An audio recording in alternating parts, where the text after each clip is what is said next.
ठीक है, तो आज हम लोग का 6 लेक्चर्स होगा वेक्टर्स का।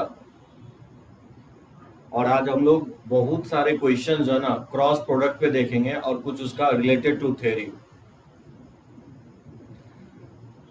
हाँ, नेटवर्क जो है ना वो टाइमिंग में जो है ना फ्लक्चुएट काफी करता था। इस टाइमिंग में मुझे लगता है नेटवर्क स्टेबल है, इस कारण से जो है ना चेंज करने से मुझे लगता है और भी बेहतर क्वालिटी प्रोवाइड होगा। तो देखो, क्रॉस प्रोडक्ट बहुत ही इंपॉर्टेंट, मतलब एक क्वेश्चंस आप श्योर शॉट मान के चलो जेई मेंस में इससे रहता ही रहता है आपको क्रॉस प्रोडक्ट से। लास्ट लेक्चर्स में मैं आपको बताया था क्रॉस प्रोडक्ट क्या होता है। उसका जो है क्रॉस प्रोडक्ट एक वेक्टर होता है, उसका हम लोग डायरेक्शंस कैसे राइट हैंड रूल से फाइंड आउट करते हैं। क्रॉस प्रोडक्ट का मीनिंग क्या होगा ज्योमेट्रिकली। ज्योमेट्रिकली मैंने बताया था आपको एक पैरेललोग्राम के एरिया को डिनोट करता है अगर उसका एडजेसेंट साइड्स अगर दिया गया हो वेक्टर के टर्म में। उसी में अगर हाफ टाइम्स कर दोगे तो ट्राइंगल के एरिया को डिनोट करता है। पोजीशन वेक्टर के टर्म में भी मैं आपको ट्राइंगल का, क्वाड्रिलेटरल का और पेंटागन का, हेक्सागन का एरिया में फाइंड आउट करने का मेथड बताया हूं। ठीक है, प्रॉपर्टीज हम लोग लिए थे, मैं आपको बहुत सारे प्रॉपर्टीज बताया था। उसमें मैं आपको लगभग 10 या 11 प्रॉपर्टीज बताया था। उसी कंसेप्ट को आज हम लोग बहुत एक्सटेंड करेंगे और बहुत वास्ट वे में देखेंगे कि क्रॉस जो है ना बहुत जगह आपको अप्लाई होता है क्योंकि एरिया से रिलेटेड है। आगे चल के 12th में बेसिकली इसमें एरिया अंडर द कर्व एक पूरा चैप्टर ही एरिया से रिलेटेड है। ठीक है ना। तो देखो, मैं जस्ट फर्स्ट क्वेश्चन ले रहा हूं। Find a unit vectors perpendicular to each of the vector a plus B and a minus B where vector a और b दिया गया। Vector A 3i cap plus 2j cap plus 2k cap और vector b जो है i cap plus 2j cap minus 2k cap है। तो जब भी पर्टिकुलर की बात होगी तो क्रॉस प्रोडक्ट की बात जरूर होगी। ठीक है ना। बोल रहा है ऐसा यूनिट वेक्टर निकालो जो इस दोनों वेक्टर पे पर्टिकुलर हो। तो जो मैं बताया था आपको कि वैसा वेक्टर अगर फाइंड आउट करना है जो दो गिवन वेक्टर पे अगर पर्टिकुलर है तो उस दोनों वेक्टर का क्रॉस ले लेंगे हम, क्योंकि उस वेक्टर का क्रॉस ही क्या होगा, डिनोट करेगा जो वेक्टर दिया गया उस दोनों वेक्टर पे क्या होंगे, परपेंडिकुलर होंगे। तो देखो कैसे हम लोग इसको सॉल्व करते हैं। जैसे मान लो इसको मैं R1 मान लेता हूं, ठीक है ना, फॉर बेटर अंडरस्टैंडिंग, और इस वेक्टर को मैं R2 मान लेता हूं, A माइनस बी को। अब बोल रहा है a vector perpendicular to R1 and R2। वो वेक्टर क्या होगा, वो होगा R1 क्रॉस R2। ये वेक्टर होगा जो R1 पे और R2 पे भी क्या होगा, पर्टिकुलर होगा। That means A plus B पे भी पर्टिकुलर होगा और A माइनस बी पे भी पर्टिकुलर होगा। हाँ, क्रॉस प्रोडक्ट ले लेंगे। तो R1 क्रॉस R2 सबसे पहले हम लोग फाइंड आउट करेंगे। अब देखो R1 क्या है, A प्लस बी है, और जो R2 है A माइनस बी है। इसको मल्टीप्लाई करेंगे तो लिख सकता हूं A क्रॉस A और माइनस हो जाएगा A क्रॉस B, ठीक है, और प्लस हो जाएगा B क्रॉस A और माइनस हो जाएगा B क्रॉस B। ठीक है ना। तो सेम वेक्टर का क्रॉस क्या होता है, 0 होता है। तो इसको लिख सकता हूं A क्रॉस B। अगर इसमें माइनस साइन से मल्टीप्लाई कर दो तो ये इंटरचेंज कर सकता हूं A क्रॉस B प्रॉपर्टी से। B क्रॉस A इक्वल होता है minus sign of A cross B के, और सेम वेक्टर का क्रॉस क्या होता है, 0 होता है। ये इक्वल हो जाएगा minus 2 times of A cross B के इक्वल हो जाएगा। ठीक है। सो मेरा टारगेट है A क्रॉस B पर सबसे पहले निकालना। A क्रॉस B तो निकाल ही सकते हो। जैसे A क्रॉस B अगर फाइंड आउट करते हो तो क्या होगा, A cross B determinant form में निकालोगे I J K, और वेक्टर A का कोएफिशिएंट क्या है, 3 2 2 है। ठीक है ना। और वेक्टर B का कोएफिशिएंट 1 2 माइनस 2। अब थोड़ा स्लोली फाइंड आउट करोगे। ठीक है ना। एग्जामिनेशंस में क्या होता है, प्रीसेस में आकर के लोग यहीं पे गलती करते हैं। डिटरमिनेंट्स का वैल्यू जो है ना गलती निकालता है, यहाँ पे अगर मिस्टेक कर दिया तो फिर पूरा गलत हो जाएगा। तो एक्सपेंशन जो है ना बहुत सही से करोगे। जैसे इसको एक्सपैंड करेंगे तो ये हो जाएगा -4 और -4 और माइनस जे कैप हो, इसको डिलीट करोगे तो -6 और -2 और प्लस हो जाएगा k कैप ऑफ 6 माइनस 2। ठीक है, ये इक्वल हो जाएगा -8 कैप और ये माइनस माइनस प्लस हो जाएगा 8j कैप और ये प्लस हो जाएगा 4k कैप।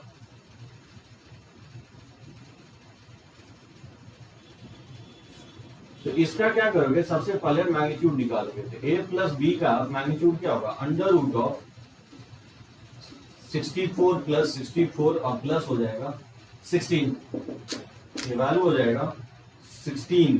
अगर कॉमन ले लें तो 4 प्लस 1 हो जाएगा, तो 16 का स्क्वायर रूट 4 हो जाएगा, और ये 9 होगा, 9 का स्क्वायर रूट 3 हो जाएगा। ये वैल्यू जो है ना 12 के इक्वल आएगा। मुझे फाइंड आउट करना है a unit vector perpendicular to a plus B and a minus B. तो बताओ वो क्या होगा। तो ऑब्वियसली ये वेक्टर तो हम फाइंड आउट कर लिए, जो ये r1 क्रॉस r2 होगा, ये वेक्टर होगा जो r1 और r2 दोनों पे परपेंडिकुलर होगा, यानी a प्लस बी और a माइनस बी पे परपेंडिकुलर होगा। और यूनिट वेक्टर फाइंड आउट करना है तो क्या करेंगे, -2 इंटू a क्रॉस b, और अपॉन लिखेंगे -2 इंटू a क्रॉस b का मैग्नीट्यूड से डिवाइड कर देंगे, समझे, क्योंकि मुझे यूनिट वेक्टर फाइंड आउट करना है। ये हो जाएगा -2 और a क्रॉस b का वैल्यू पुट कर दोगे, a क्रॉस b है -8 कैप और प्लस 8j कैप और प्लस 4k कैप है, और अपॉन और -2 का मैग्नीट्यूड 2 हो जाएगा, और a क्रॉस b का मैग्नीट्यूड जो है वो हम फाइंड आउट कर चुके हैं, 12 के इक्वल है, ठीक है ना। ये वैल्यू 2 से 2 कैंसिल आउट हो जाएगा, इवन 4 से ऊपर नीचे काट सकते हो, और माइनस से मल्टीप्लाई कर दोगे, ये हो जाएगा 2i -2j और फिर माइनस हो जाएगा k कैप और अपॉन, ठीक है ना, 3 हो जाएगा।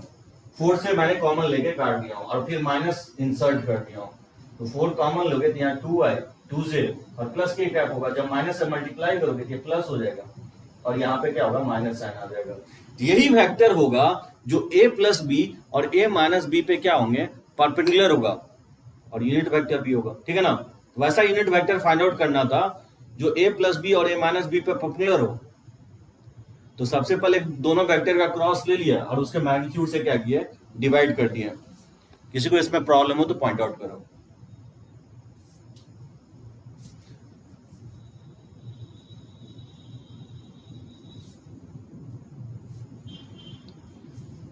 ठीक है ना, कोई प्रॉब्लम नहीं ना, चलो ओके।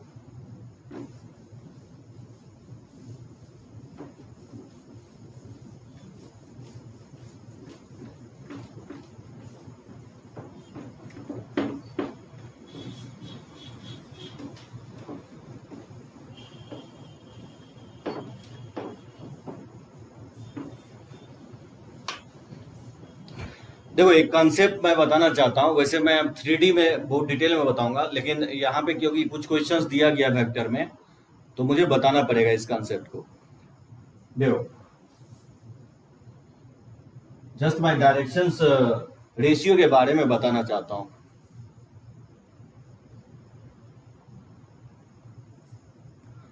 हाँ निखिल, जो ना जैसे आई जे के और ये A1 A2 A3 और B1 B2 B3, Nikhil expansions बोल रहे हो क्या, डिटर्मिनेंट्स का एक्सपेंशंस बोल रहे हो। जैसे वेक्टर A मैं ले रहा हूँ A1 i cap plus A2 j cap plus A3 k cap, और वेक्टर B ले रहा हूँ B1 i कैप और plus B2 j cap plus B3 k cap. तो इसको एक्सपैंड करने के लिए हमेशा रो 1 के अलावा एक्सपैंड करोगे, ठीक है ना, और स्टार्ट प्लस से करोगे निखिल। तो क्या करोगे, आई कैप, जिस रो में आई कैप है ना, उस रोज एंड कॉलम को डिलीट कर दोगे, इस रोज एंड कॉलम को डिलीट करोगे और जो बचेगा एलिमेंट वो लिख लोगे, ठीक है। और क्योंकि प्लस से स्टार्ट किया तो फिर यहाँ पे माइनस साइन लोगे, तो माइनस जे कैप, और जे कैप जिस रोज एंड कॉलम में, तो जे कैप फर्स्ट रो और सेकंड कॉलम में, इसको डिलीट करोगे। तो इसको जब डिलीट करोगे तो क्या बचेगा, B1 A1 B1 और A3 B3 बचेगा। तो A1 B1 और ये हो जाएगा, इसको डिलीट करोगे A1, इसको डिलीट करोगे तो A1 A3 B1 B3 होगा।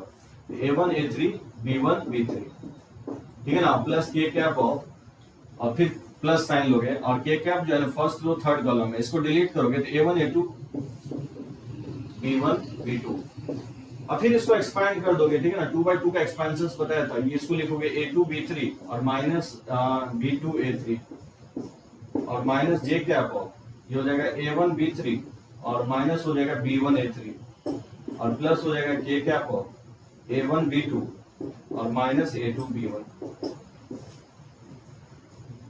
ठीक है ना, ये इसका एक्सपेंशन होगा। हमेशा रो वन के लॉन्ग ही हम करेंगे निखिल, इसको याद रखना है। प्लस माइनस प्लस साइन लोगे, रो वन के लॉन्ग आई जे के, तो आई जिस रो एंड कॉलम में डिलीट करने के बाद 2/2 डिटर्मिनेंट्स लिख दोगे, जे फिर माइनस जे जिस रोज एंड कॉलम में उसको डिलीट करोगे तो बचेगा A1 A3 B1 B3 उसको लिख दोगे, और फिर उसी तरह से के कैप जिस रोज एंड कॉलम में उसको डिलीट करोगे, ठीक है ना, तो A1 A2 plus B1 B2। Determinants का एक्सपेंशन आना चाहिए, इसमें गलती नहीं होना चाहिए। अगर यहाँ गलती कर दोगे तो फिर जानते हो वेक्टर्स अगर चेक करना तो तुम्हारा डिटर्मिनेंट्स का भी कंसेप्ट ना यहीं पे चेक कर लेता है। तो जब भी आपको मिक्सिंग करना हो ना दो कंसेप्ट को, तो यहाँ पे जाके वो कर सकता है, डिटर्मिनेंट्स आपका कंसेप्ट यहीं पे चेक कर सकता है।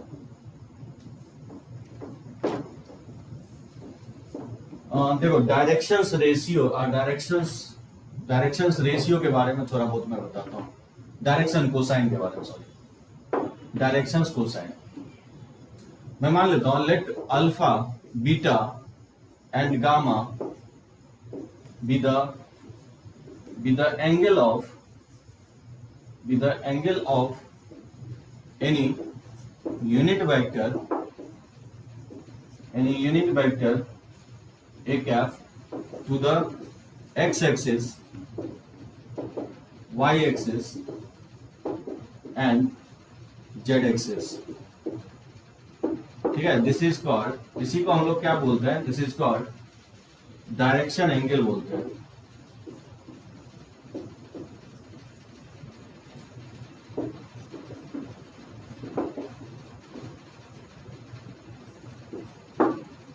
अल्फा बीटा गामा, मैं मान लिया हूं कोई एक यूनिट वेक्टर है।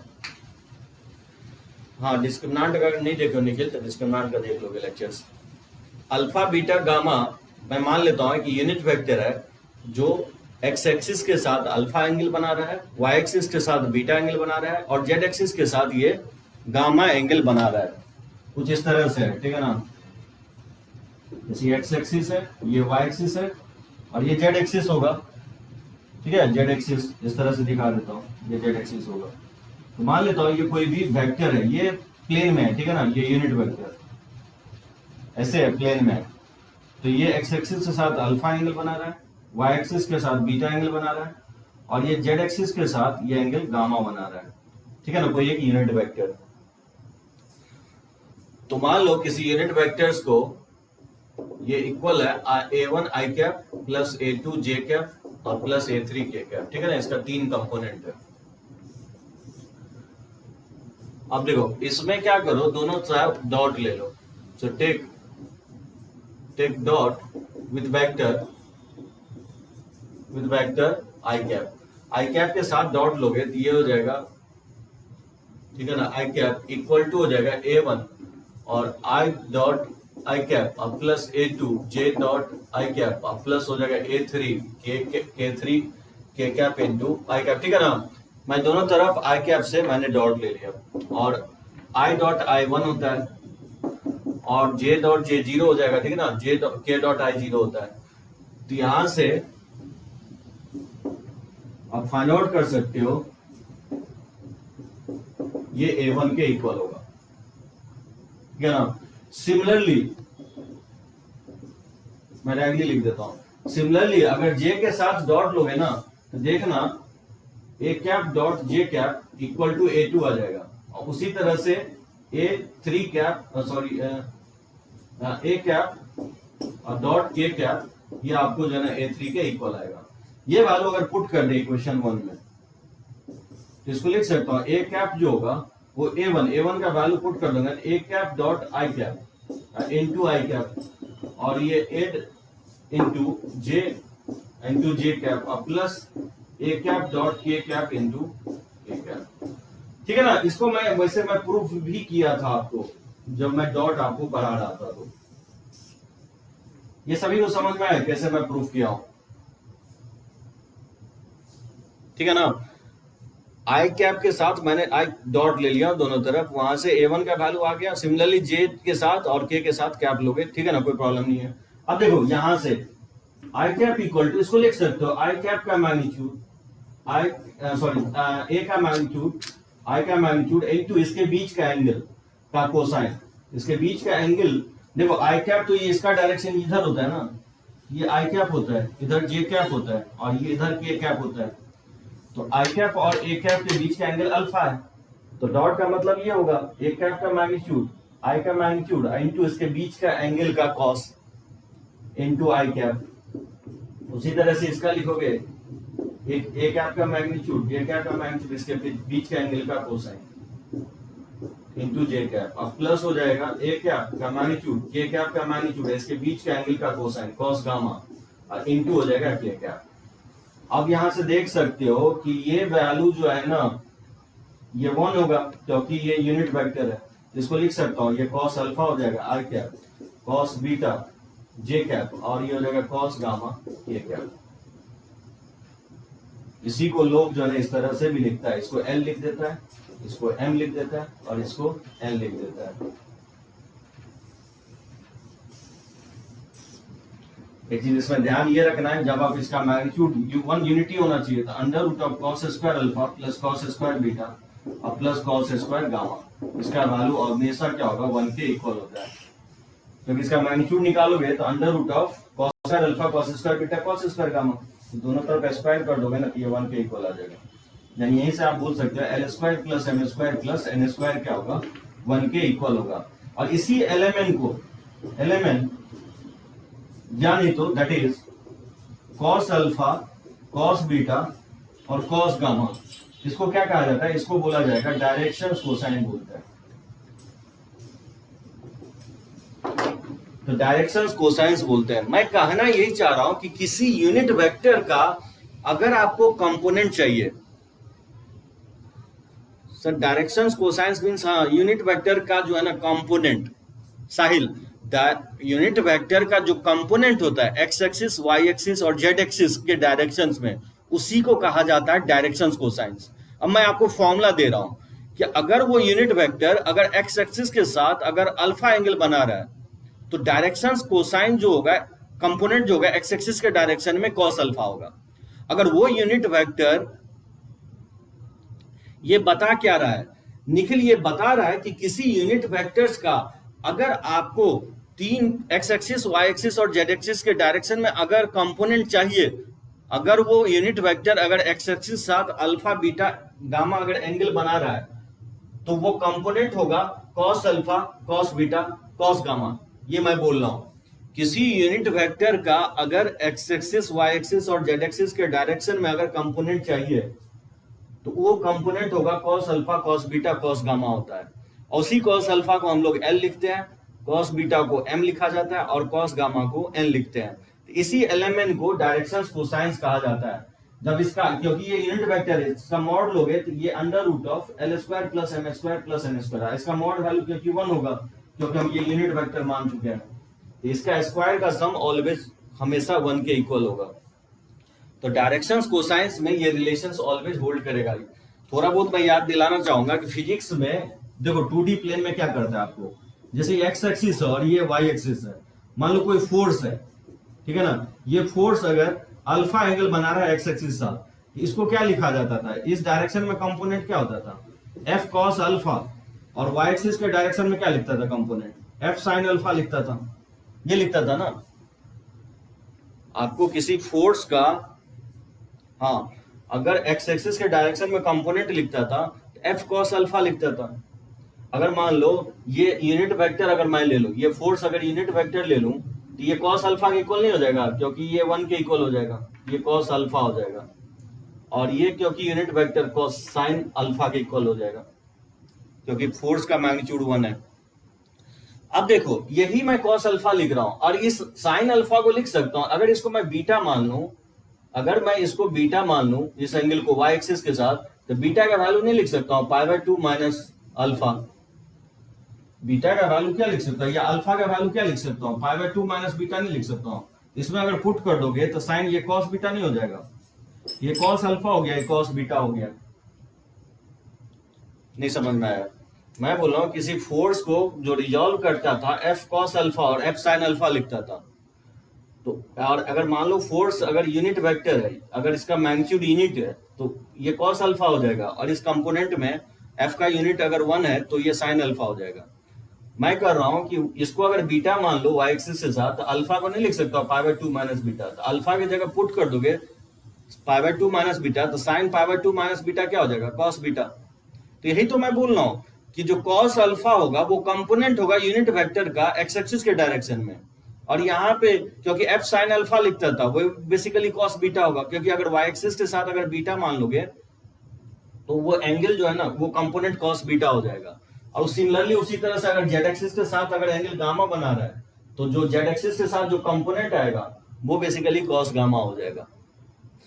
इतना आप दिमाग में बैठा लो कि किसी यूनिट वेक्टर्स का अगर एक्स एक्सिस के साथ, वाई एक्सिस के साथ और जेड एक्सिस के साथ अगर अल्फा बीटा गामा अगर एंगल बना रहा है तो उसका जो कंपोनेंट होगा cos alpha cos beta cos gamma होगा। उसी cos alpha cos beta cos gamma को डायरेक्शंस कोसाइन कहा गया है, उसी को एलएमएन कहा गया।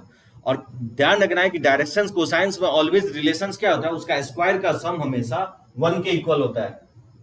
तो तीनों एंगल कभी नहीं देगा, 2 एंगल देगा, तीसरा एंगल आप इस रिलेशन से निकाल लोगे। तो 3D में जो है ना 2 एंगल अगर फिक्स कर दोगे ना, अल्फा बीटा अगर फिक्स कर दोगे तो गामा भी फिक्स हो जाएगा। इस रिलेशन से गामा का वैल्यू निकाल सकते हो। समझ में आए सभी को बातें? इसको मैं रब कर देता हूं, इसकी जरूरत नहीं थी।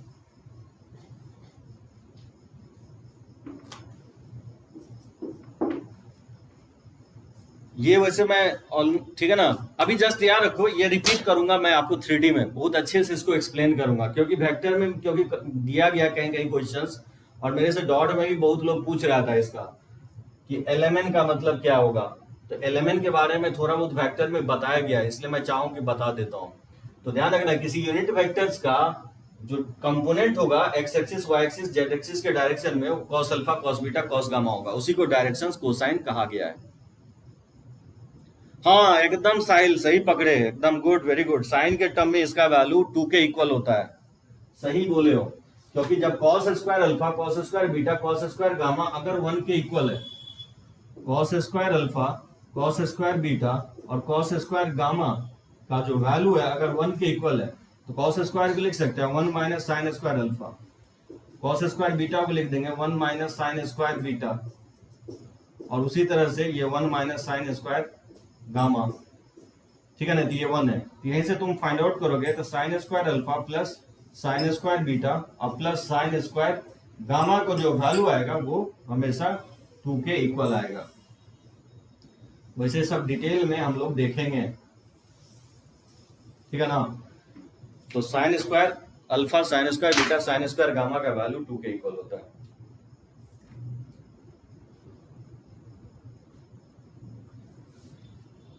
अब देखो इस पे क्वेश्चंस ले लें तो कंसेप्ट और क्लियर हो जाएगा। रब करें इसको, समझ में आया थोड़ा बहुत डायरेक्शंस कोसाइन। और डायरेक्शंस रेशियो जो होता है ना किसी वेक्टर का होता है। सो डायरेक्शंस कोसाइन किसी यूनिट वेक्टर का निकालते हैं, डायरेक्शंस रेशियो किसी वेक्टर का होता है। तो चलो हम बाद में बताएंगे डायरेक्शन रेशियो के बारे में।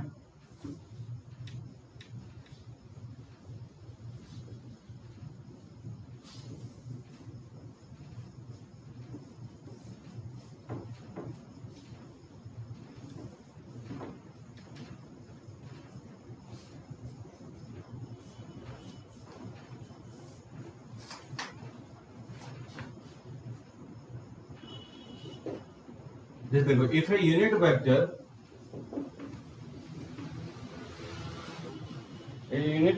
A makes angle pi by 3 with I cap, pi by 4 with J cap, and an acute angle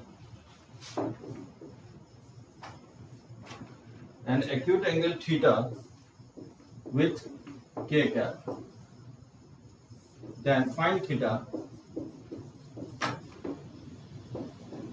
and hence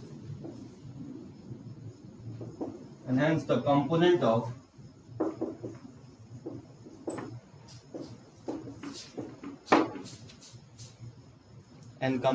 vector A। देख रहे हो, एक यूनिट वेक्टर दिया गया है जो π/3 एंगल आई कैप के साथ बना रहा है, जे कैप के साथ π/4 बना रहा है और के कैप के साथ थीटा बना रहा है। तो बोला थीटा निकालो और वेक्टर ए का कंपोनेंट भी निकालना है। तो क्या लगता है, वेक्टर ए का जो कंपोनेंट होगा वो हो जाएगा कॉस अल्फा आई कैप, कॉस बीटा जे कैप और प्लस कॉस गामा के कैप। ये बताया अगर अल्फा बीटा गामा एंगल बना रहा है, तो कॉस अल्फा आपको दिया गया है आई कैप के साथ π/3 एंगल बना रहा है और ये π/4 बना रहा है, तो π/4 जे कैप और ये थीटा बना रहा है, ये के कैप। ठीक है, ये कंपोनेंट हो जाएगा, ये हो जाएगा cos 60 डिग्री 1/2 आई कैप और प्लस π/4 1/√2 जे कैप और cos थीटा, ठीक है ना, के कैप। अब मुझे थीटा निकालना है, तो थीटा कैसे निकालोगे, थीटा निकालोगे तो यही इसका यूनिट वेक्टर मॉड वैल्यू इसको 1 के इक्वल कर दोगे, इसका मॉड वैल्यू हो जाएगा 1/4 और प्लस 1/2 और प्लस हो जाएगा cos स्क्वायर थीटा। ठीक है ना, ये क्योंकि यूनिट वेक्टर है। वैसे भी cos square alpha plus cos square beta plus cos square gamma का जो सम होता है वो 1 के इक्वल होता है, तो उसी रिलेशन से भी निकाल सकते हो। अगर दोनों साइड अगर हम स्क्वायर कर दें तो 1/4 प्लस 1/2, ये 3/4 प्लस हो जाएगा cos square theta equal to 1। यहाँ से cos स्क्वायर थीटा का वैल्यू 1 माइनस 1/4 हो जाएगा, तो cos थीटा हो जाएगा आपका, ठीक है ना, plus minus 1/2। Obviously acute angle बना रहा है π/3 और π/4, तो जेड एक्सिस के साथ दो एंगल बनाएगा cos थीटा का, तो cos थीटा या तो हाफ हो सकता है या cos थीटा माइनस हाफ हो सकता है, यानी थीटा जो है ना 60 डिग्री हो सकता है और यानी तो थीटा 120 डिग्री। ठीक है, वैल्यू हो सकता है। एक चीज मैं लिखवाना भूल गया, जो अल्फा बीटा गामा है वो ऑलवेज वैरी करता है 0 से 180 के बीच में। ठीक है ना, तो डायरेक्शंस कोसाइंस हमेशा 0 से 180 के बीच में लाइक करता है। तो दो पॉसिबिलिटीज होगा, ठीक है ना, 60 डिग्री भी हो सकता है और 120 डिग्री भी हो सकता है। ठीक है, क्लियर है सभी को?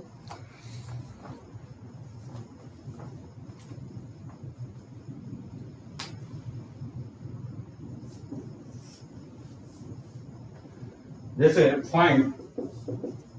Find lambda and mu if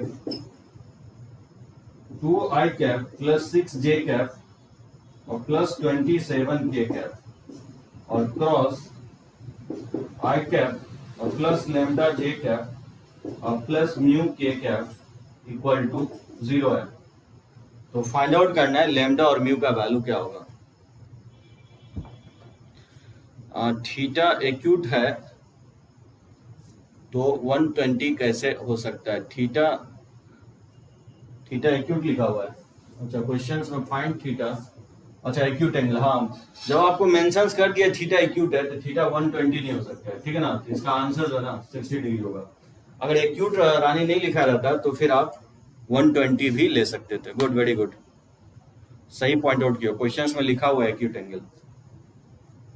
ठीक है ना, तो इसका आंसर 60 डिग्री होगा। जैसे बोल रहा है कि फाइंड लैम्डा एंड म्यू और इसका value 2i cap plus 6j cap plus 27k cap cross i cap plus lambda j cap plus mu times of k cap 0 के इक्वल है। तो वैल्यू पैरेलल है। गुड, वेरी गुड अक्षित, दो vector का cross अगर 0 है तो पैरेलल है और बहुत इजीली आप निकाल सकते हो लैम्डा म्यू। एक तो तरीका होगा इसका डिटर्मिनेंट्स वैल्यू से भी बना सकते हो, लेकिन ऐसा कभी नहीं करोगे कि पहले आई क्रॉस जे आई क्रॉस के फिर जे के साथ मल्टीप्लाई करोगे फिर के साथ। इसमें गलती होने का चांसेस ज्यादा होता है, बन जाएगा, मेथड भी लेंदी हो जाएगा। सबसे बेस्ट मेथड यही होगा कि अगर ये दो वेक्टर का क्रॉस अगर 0 है तभी ये पॉसिबिलिटीज है। ये वेक्टर ए मान लूं, अगर इस वेक्टर को बी मान लूं और दो वेक्टर का क्रॉस अगर 0 है, दैट मीन्स वो दोनों वेक्टर कोलिनियर है, पैरेलल होगा। और याद होगा मैं स्टार्टिंग के लेक्चर में बताया था आपको कि दो वेक्टर पैरेलल कब होते हैं, जब उसका कोएफिशिएंट्स क्या होना चाहिए, प्रोपोर्शन में होना चाहिए। लिख सकता हूं इसको, तो इसका सॉल्यूशन क्या लिखोगे? सबसे बेस्ट यही होगा कि इसको लिखेंगे 2/1 equal to 6 lambda equal to 27/म्यू। तो इसका जो कोएफिशिएंट्स होगा प्रोपोर्शन में होना चाहिए।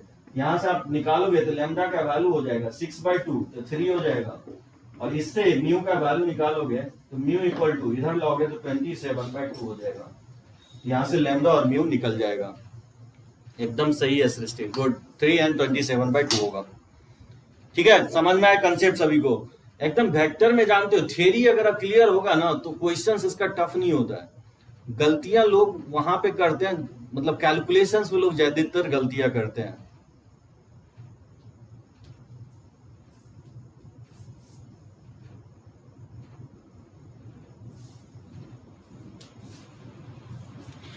जो मैं 4 चैप्टर अभी तक जो ना करेंगे, जैसे वेक्टर हो गया, 3D हो गया, मैट्रिक्स हो गया, डिटर्मिनेंट्स हो गया, छूटना नहीं चाहिए एडवांस तक का क्वेश्चंस।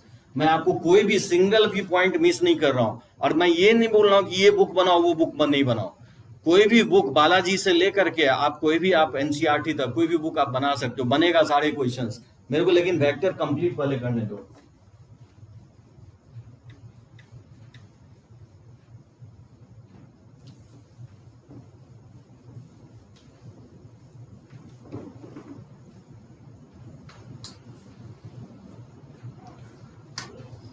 अच्छा, इसके बारे में क्या कहोगे?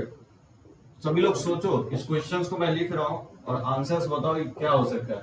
किसी दो वेक्टर का डॉट और क्रॉस अगर 0 हो जाए, व्हाट कैन बी सेड, या what can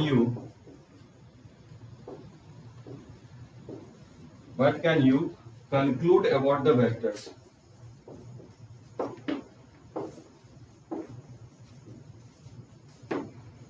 What can you conclude about the vector A and vector B? Just logical questions. अगर दो वेक्टर का डॉट भी 0 है और क्रॉस भी 0 है, एकदम सही है। Either any of one of them और बोथ 0 हो सकता है, 0 वेक्टर हो सकता है। समझे आयुष? ऐसा क्यों? क्योंकि डॉट अगर 0 है, अगर वेक्टर डॉट अगर 0 है तो वेक्टर क्या होगा? या इधर ए पर्टिकुलर टू बी होगा, और वेक्टर ए या वेक्टर बी 0 हो सकता है। या तो वेक्टर ही 0 हो जाए, यानी तो दोनों पर्टिकुलर होगा। अगर ए क्रॉस बी अगर 0 है तो वेक्टर ए क्या होगा? Vector A parallel to vector B होगा, या नहीं तो वेक्टर ए और वेक्टर बी क्या होगा? नल हो सकता है। तो आप सोचो कि दो वेक्टर ऐसा कैसे पॉसिबल हो सकता है कि परपेंडिकुलर भी हो जाए और पैरेलल भी हो जाए? दोनों साइमल्टेनियसली ट्रू नहीं हो सकता है। तो फ्रॉम इक्वेशंस 1 एंड 2 आप यही बोल सकते हो कि either any one of vector ए और वेक्टर बी इज 0, और या तो बोथ 0 हो सकता है, या बोथ आर 0। ये भी पॉसिबिलिटी हो सकता है। यानी वेक्टर 0 वेक्टर्स होगा, आइदर ए और बी 0 हो सकता है, या नहीं तो दोनों 0 हो सकता है। सही है, एकदम सही है सभी लोगों का। ठीक है, good, very good.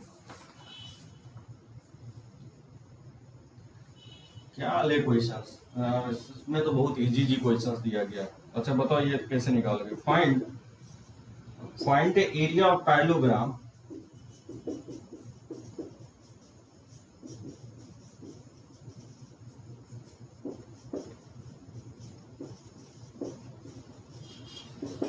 whose adjacent sides are determined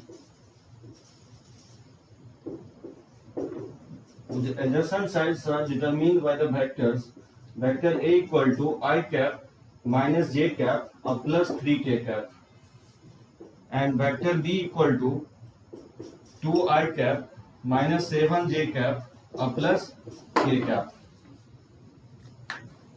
कैसे फाइंड आउट करेंगे इसको?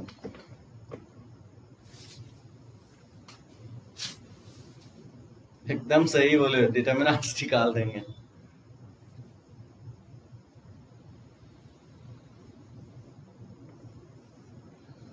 एकदम सही बोले हो कि इसका डिटरमिनेंट्स निकाल लेंगे। तो मान लो वेक्टर ए एज्यूम कर लेते हैं, ए और बी दिया ही गया है, तो सबसे पहले हम लोग ए क्रॉस बी निकाल लेंगे।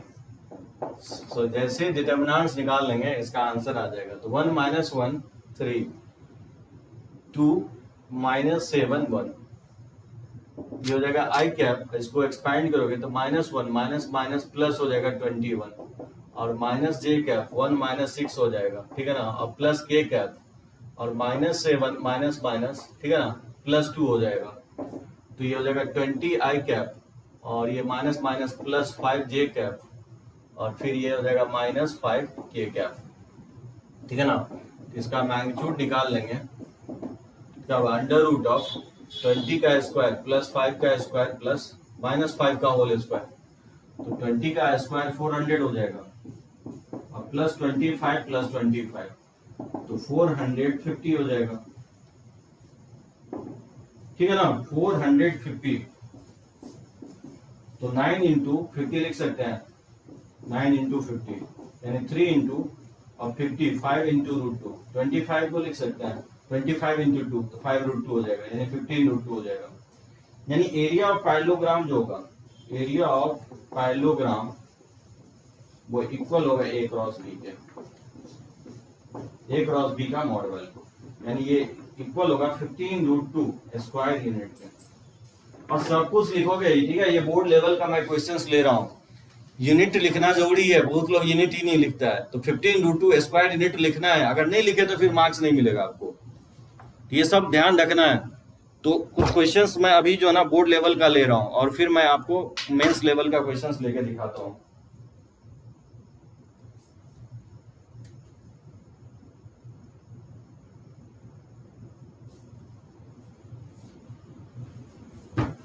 चलो अब करते हैं, इसमें मुझे लगता है कोई एक्स्ट्रा खास कंसेप्ट है जिसमें नहीं समझ में आया होगा आपको, फॉर्मूला बेस्ड क्वेश्चंस ये सब है।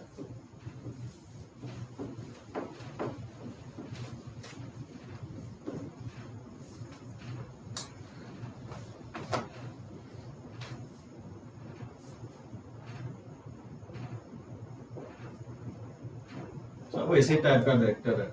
Find the vector, let the vectors A and B be such that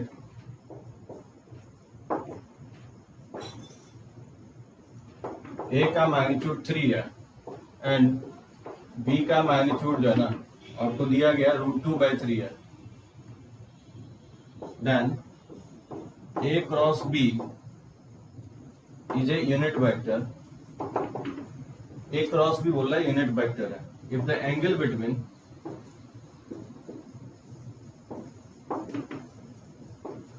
if the angle between vector A and vector B, ठीक है, is ये किसके इक्वल होगा, π/6 π/4 π/3 π/2 निकालो। तब तक मैं सेकंड क्वेश्चन लिख रहा हूं, जैसे area of a rectangle having vertices A, B, C and D, ठीक है, with position vector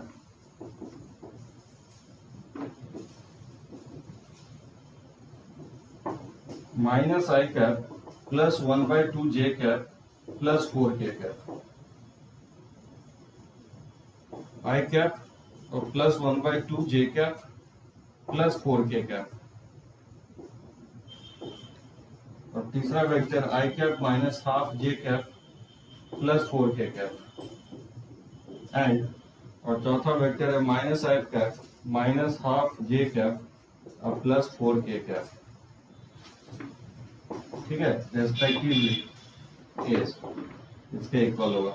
A option में बोल रहा है हाफ है, बी ऑप्शन में दे रहा है 1 है, सी ऑप्शन में 2 है, और डी ऑप्शन में 4k इक्वल है। सभी लोग बी ऑप्शन टाइप कर रहे हो, श्रेयांश, आयुष, रानी, साहिल, दिव्यांश, हाँ, π/4 के इक्वल होगा।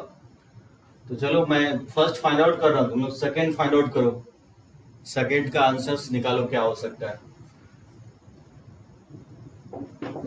तो फर्स्ट में कोई दिक्कत नहीं है क्योंकि इसका cross A cross B unit vector रहती है, इसका मैग्नीट्यूड जो है 1 के इक्वल होना चाहिए, ठीक है। और ए क्रॉस बी जो होता है, ए का मैग्नीट्यूड बी का मैग्नीट्यूड है, उसके बीच का एंगल का साइन होता है, तो साइन थीटा इक्वल टू 1।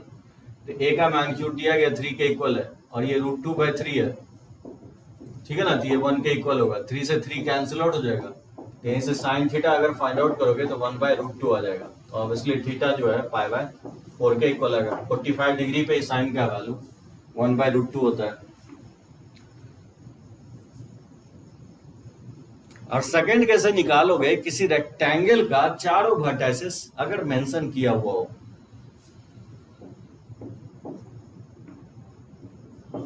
मान लेते हैं एक रेक्टेंगल मैं ड्रॉ ही कर देता हूं।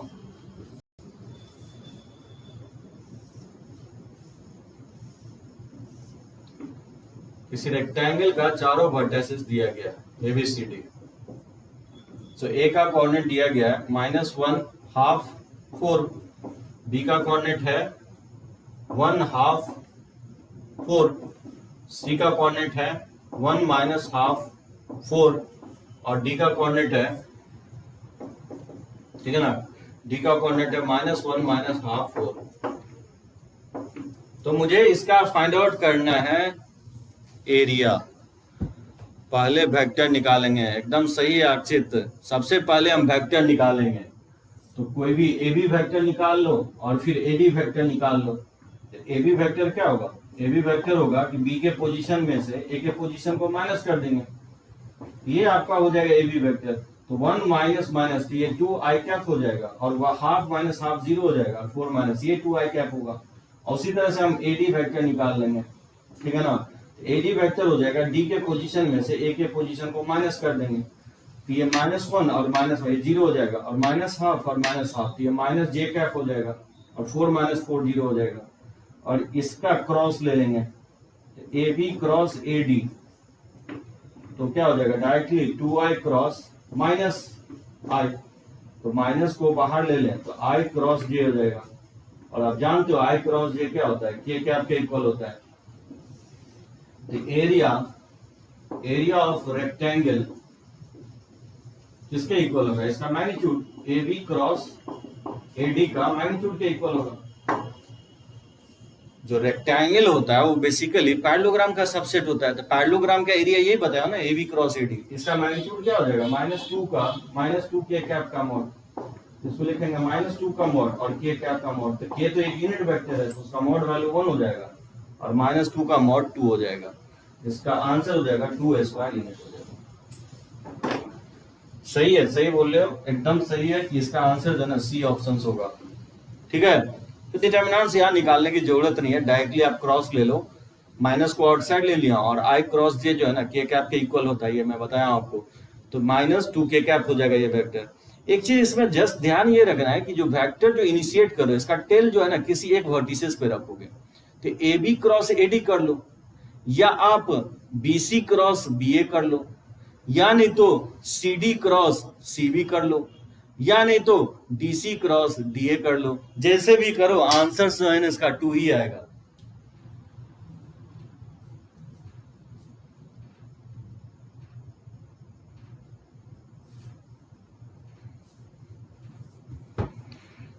तो ये हो गया कुछ क्वेश्चंस जो है ना, मैं बेसिकली एनसीईआरटी लेवल का लिया हूं। थोड़ा सा क्वेश्चन जो है ना थोड़ा सा मैं हल्का कोशिश कर रहा हूं, इससे थोड़ा सा डिफिकल्ट क्वेश्चंस लेने की कोशिश कर रहा हूं। सर ये प्रोपोर्शनल चेक करके बना सकते हैं ऑप्शन से। नहीं साहिल, प्रोपोर्शनल कैसे चेक करोगे, प्रोपोर्शन में तो होगा एडी और बीसी तो होगा ही सेम, इक्वल ही होगा। और ए बी वेक्टर जो है ना डीसी वेक्टर के इक्वल आएगा ही आएगा, पैरेलल ही आएगा, सॉरी इक्वल नहीं आएगा लेकिन प्रोपोर्शन में आएगा क्योंकि ये पैरेलल है दोनों वेक्टर। क्योंकि जब खुद क्वेश्चंस बोल रहा है कि रेक्टेंगल का वर्टिसेस है तो ऑब्वियसली प्रोपोर्शन में साहिल तो आएगा ही आएगा, ठीक है ना। तो जब भी एरिया निकालना हो तो दो वेक्टर का क्रॉस कर दोगे, रेक्टेंगल और स्पेशली स्क्वायर और आपका पैरेललोग्राम के केस में। लेकिन अगर क्वाड्रिलेटरल है, 5 साइडेड पेंटागन है, तब मैं आपको बताया था कैसे हम लोग निकालते हैं, क्लॉकवाइज में रोटेट करते हैं या एंटी क्लॉकवाइज में रोटेट करके निकालते हैं।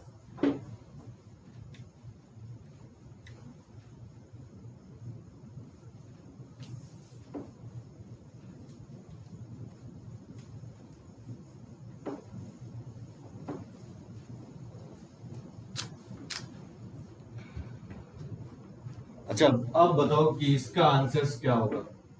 Find A vector of magnitude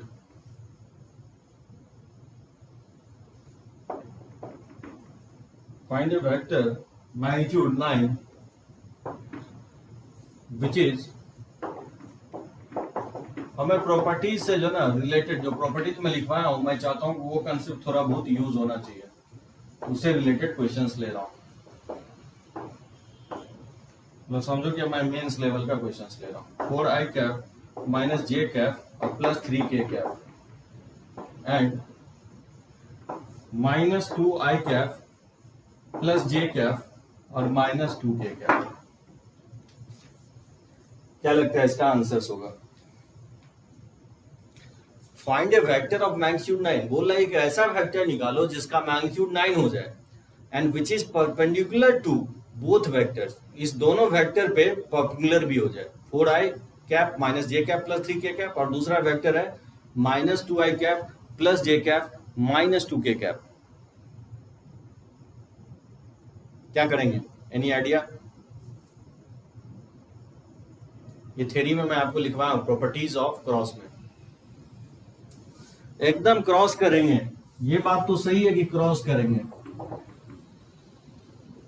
let's say इसको मैं वेक्टर मान लेता हूं ए 4i cap minus J cap और प्लस 3k कैप, और इस वेक्टर इसको बी मान लेता हूं minus 2i cap plus J cap minus 2k cap. और यहां हम सबसे पहले फाइंड आउट करेंगे क्रॉस, क्योंकि यही वेक्टर होगा जो ए और बी पे क्या होगा, दोनों पे परपेंडिकुलर होगा। और सबसे बेस्ट सुटेबल मेथड होगा डिटरमिनेंट्स फॉर्म में निकालोगे तो 4 minus 1 3 minus 2 1 minus 2। Nikhil cross check करो, देखो कैसे हम निकालते हैं। इसको डिलीट कर दोगे तो माइनस माइनस ये 2 हो जाएगा और 2 माइनस 3, तो 2 माइनस 3 क्या हो जाएगा, माइनस 1 हो जाएगा। और माइनस जे कैप, इसको डिलीट करोगे तो माइनस 8 और ये माइनस माइनस प्लस 6, तो माइनस 8 और प्लस 6 तो माइनस 2 हो जाएगा। और प्लस के कैप को इसको डिलीट करोगे इस रोज एंड कॉलम को, तो ये 4 और ये माइनस माइनस 2 प्लस ही हो जाएगा, 4 माइनस 2, 4 माइनस 2 क्या हो जाएगा, 2 के इक्वल हो जाएगा। ये हो जाएगा माइनस आई कैप माइनस माइनस प्लस 2 जे कैप और प्लस हो जाएगा 2 के कैप। और इसका आप मैग्नीट्यूड निकाल लो, ए क्रॉस बी का मैग्नीट्यूड, ये इक्वल हो जाएगा under root of 1 plus 4 plus 4।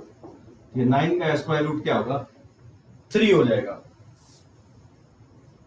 ठीक है, देखो ए यूनिट वेक्टर नहीं, a vector of magnitude 9 and perpendicular to vector A and B. बताओ क्या लिखोगे, प्लस माइनस इसको लिखेंगे 9 A cross B upon A cross B का मैग्नीट्यूड। समझे सभी लोग? ए क्रॉस बी के मैग्नीट्यूड से डिवाइड कर देंगे तो एक ऐसा वेक्टर आ जाएगा जो यूनिट वेक्टर होगा, जो ए और बी पे क्या होगा, परपेंडिकुलर होगा। और जैसे ही 9 से मल्टीप्लाई करेंगे तो इसका मैग्नीट्यूड 9 आ जाएगा। अब प्लस माइनस इसलिए क्योंकि एक आउटवर्ड टू द बोर्ड होगा, एक इनवर्ड टू द बोर्ड होगा। क्योंकि परपेंडिकुलर दो वेक्टर के, अगर कोई वेक्टर दो परपेंडिकुलर है तो ये एक इस साइड हो सकता है या एक इस साइड हो सकता है, इसलिए मैं प्लस माइनस लिया हूं।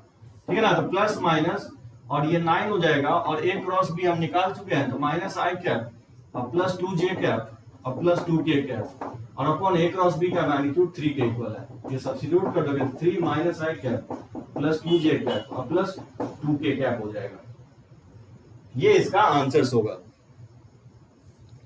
हाँ साहिल, लास्ट स्टेप मैं बोल रहा हूँ साहिल कि ये वेक्टर ए है और ये वेक्टर बी है, तो ए क्रॉस बी से तो इसके परपेंडिकुलर निकल गया, तो दोनों वेक्टर पे परपेंडिकुलर निकाल लिया ए क्रॉस बी। लेकिन a unit vector perpendicular to vector A and vector B, क्या होगा, ए क्रॉस बी होगा, ये ऐसा वेक्टर होगा जो दोनों परपेंडिकुलर होगा, लेकिन इसका मैग्नीट्यूड यूनिटी नहीं होगा ना, तो इसके मैग्नीट्यूड से अगर डिवाइड कर दें तो ये वेक्टर यूनिट वेक्टर आ जाएगा। इसका जब आप मैग्नीट्यूड निकालोगे तो 1 के इक्वल आएगा, लेकिन मुझे ऐसा वेक्टर चाहिए जिसका मैग्नीट्यूड क्या हो जाए, 9 हो जाए। तो साइन ये वेक्टर जो होगा जिसका मैग्नीट्यूड 1 हो गया, इसमें मैंने 9 से मल्टीप्लाई कर दिया, तो ऐसा वेक्टर आ गया जिसका मैग्नीट्यूड जो है 9 के इक्वल आ जाएगा। तो जब भी आपको मैग्नीट्यूड बोले कि वेक्टर निकालो जिसका मैग्नीट्यूड 9 हो, तो यूनिट वेक्टर निकाल के 9 से मल्टीप्लाई कर दो। तो यूनिट वेक्टर कैसे निकालोगे, जो वेक्टर निकाले हो उसके मैग्नीट्यूड से डिवाइड कर दोगे पहले, ये वेक्टर का मैग्नीट्यूड 1 हो जाएगा, और फिर 9 से जैसे ही मल्टीप्लाई करोगे ऐसा वेक्टर आएगा जिसका मैग्नीट्यूड 9 हो जाएगा। ठीक है ना, चलो ओके।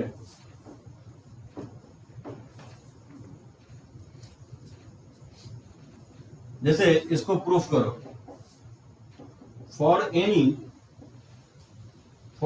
3 वेक्टर्स, या मान लो ऑप्शन ही दे देता हूं, for any 3 vectors A B C, find A cross B plus C, B cross C plus A, C cross A plus B. ये बोल रहा है किसके इक्वल होगा, ए ऑप्शन में वेक्टर ए के इक्वल होगा कि वेक्टर बी के इक्वल होगा, या sorry vector A cross B के इक्वल होगा, बी ऑप्शन में बी क्रॉस सी के इक्वल होगा, या सी क्रॉस ए के इक्वल होगा, या डी में 0 होगा। बोल रहा है A cross B plus C plus B cross C plus A और plus C cross A plus B का वैल्यू किसके इक्वल होगा। रानी डायरेक्टली बोल रहे 0 होगा, एकदम सही है रानी, डी इसका आंसर होगा। समझे कैसे, एक लाइन का है, ठीक है ना, मैं यही सॉल्व कर देता हूं। जब इसको क्रॉस ऑपरेट करोगे तो क्या होगा, ए क्रॉस बी और फिर प्लस हो जाएगा ए क्रॉस सी प्लस, और बी से मल्टीप्लाई करोगे तो ये हो जाएगा बी क्रॉस सी और फिर प्लस हो जाएगा बी क्रॉस ए और प्लस, और इसको क्रॉस करोगे तो सी क्रॉस ए और प्लस हो जाएगा सी क्रॉस बी। आप देख सकते हो यहाँ पे ए क्रॉस बी जो है ना, बी क्रॉस ए के माइनस साइन के साथ ये कैंसिल आउट नहीं हो जाएगा, क्योंकि ये minus of B A cross B हो जाएगा और ये plus A cross B, balance हो जाएगा। ए क्रॉस सी, और ये इसको लिख सकता हूँ माइनस ऑफ ए क्रॉस सी, ये इससे बैलेंस हो जाएगा, और ये बी क्रॉस सी है और ये माइनस ऑफ बी क्रॉस सी, इसको लिखोगे तो ये इससे प्लस से माइनस बैलेंस हो जाएगा। समझे सभी लोग, वेक्टर बहुत इजी है, इतना टफ क्वेश्चंस ले वेक्टर में आप बना दोगे।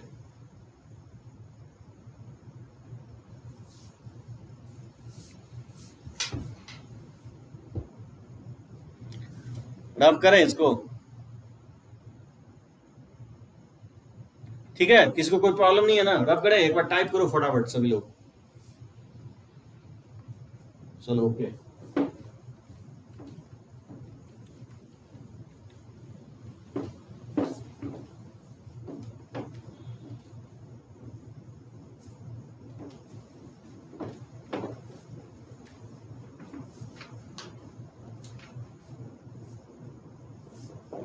जैसे फॉर एनी वेक्टर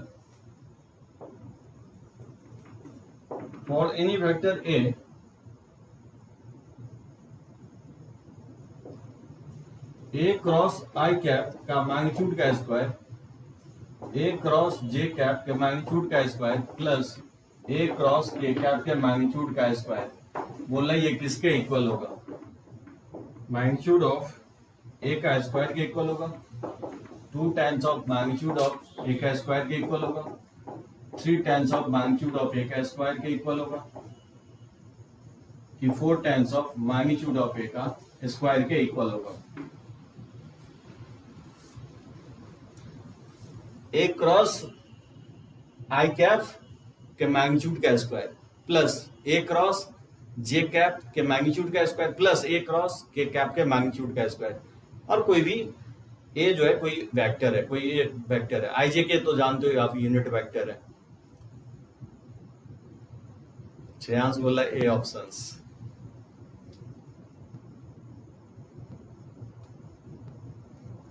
निखिल है सी। लोग गेस करता है, बना कोई नहीं रहा, गेस कर रहा है। आयुष भी ए ऑप्शंस बोल रहे हैं। ऐसे गेस करोगे तो कैसे निकलेगा एग्जाम?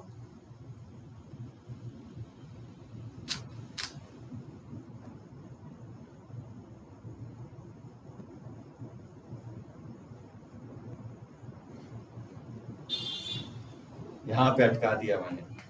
अच्छा, अटका सकते हैं आपको।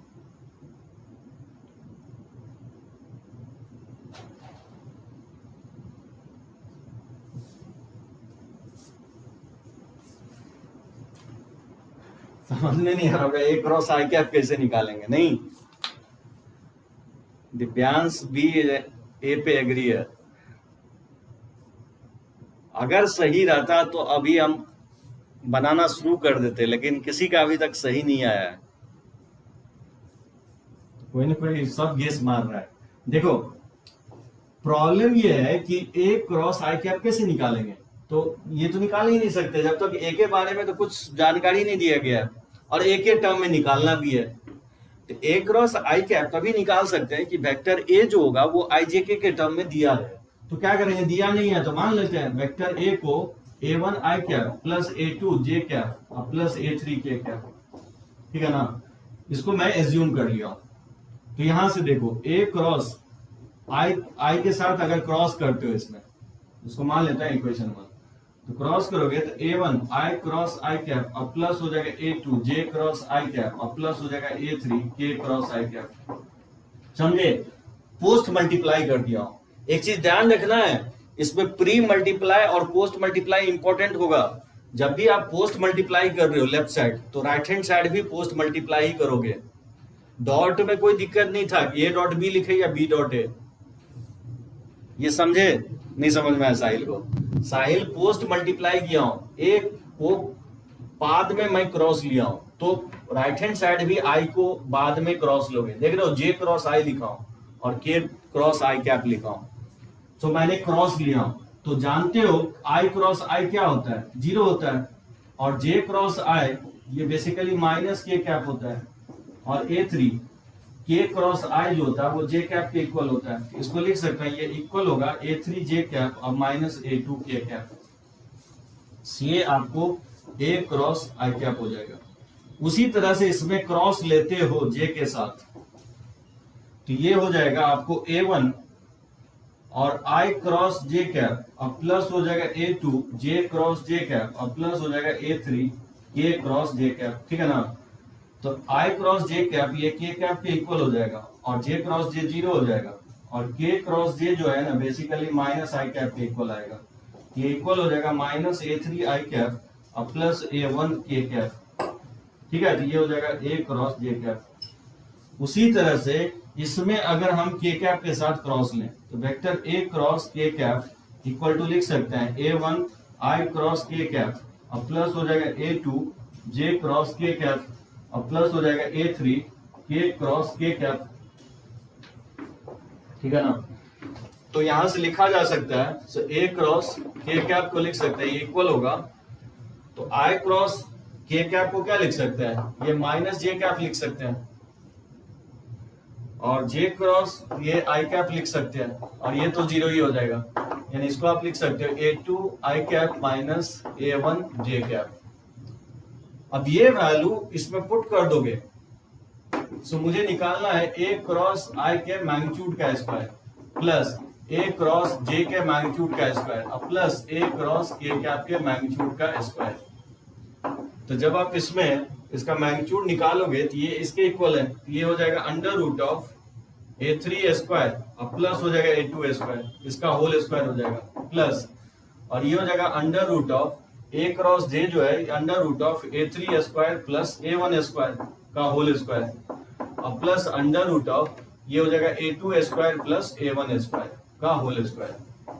इसका होल स्क्वायर करोगे तो रूट हट जाएगा, तो a2 square plus a3 square हो जाएगा और प्लस हो जाएगा a1 square plus a3 square और प्लस हो जाएगा a1 square plus a2 square.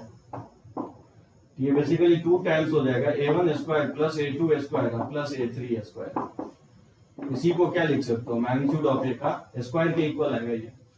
तो इसका आंसर जो है ना बी ऑप्शन होगा। अब आप बोलोगे कि क्या इतना लंबा चौड़ा बनाएंगे? नहीं, एक वर्ड है लैग्रेंजेस आइडेंटिटीज, याद है क्रॉस टू डॉट में। लैग्रेंजेस आइडेंटिटी से बहुत इजीली बना सकते हो। लैग्रेंजेस आइडेंटिटीज में आपको बताया था कि ए क्रॉस आई का मैग्नीट्यूड का स्क्वायर होता है ए के मैग्नीट्यूड का स्क्वायर, आई के मैग्नीट्यूड का स्क्वायर, और माइनस होता है ए डॉट आई का होल स्क्वायर के इक्वल। याद है लैग्रेंजेस आइडेंटिटी? ये हो जाएगा मैग्नीट्यूड ऑफ ए का स्क्वायर, आई का मैग्नीट्यूड तो 1 हो जाएगा, तो ए डॉट आई का होल स्क्वायर हो जाएगा। ये हो जाएगा ए क्रॉस आई के मैग्नीट्यूड का स्क्वायर। ये लैग्रेंजेस आइडेंटिटीज है। उसी तरह जे के लिखोगे और के से लिखोगे, जैसे ही ऐड करोगे ना तो ये आ जाएगा आपको आंसर्स। तो लैग्रेंजेस आइडेंटिटी से भी बना सकते हो आप। ये समझ में आया? ये लैग्रेंजेस आइडेंटिटी मैं यूज किया हूं। तो इस तरह से आप इस दोनों वेक्टर को भी लिख सकते हो। ए क्रॉस जे को लिखोगे मैग्नीट्यूड का स्क्वायर, तो इसको ये सिमिलरली जो है ना ए का मैग्नीट्यूड का स्क्वायर और ए डॉट जे का मैग्नीट्यूड का स्क्वायर हो जाएगा।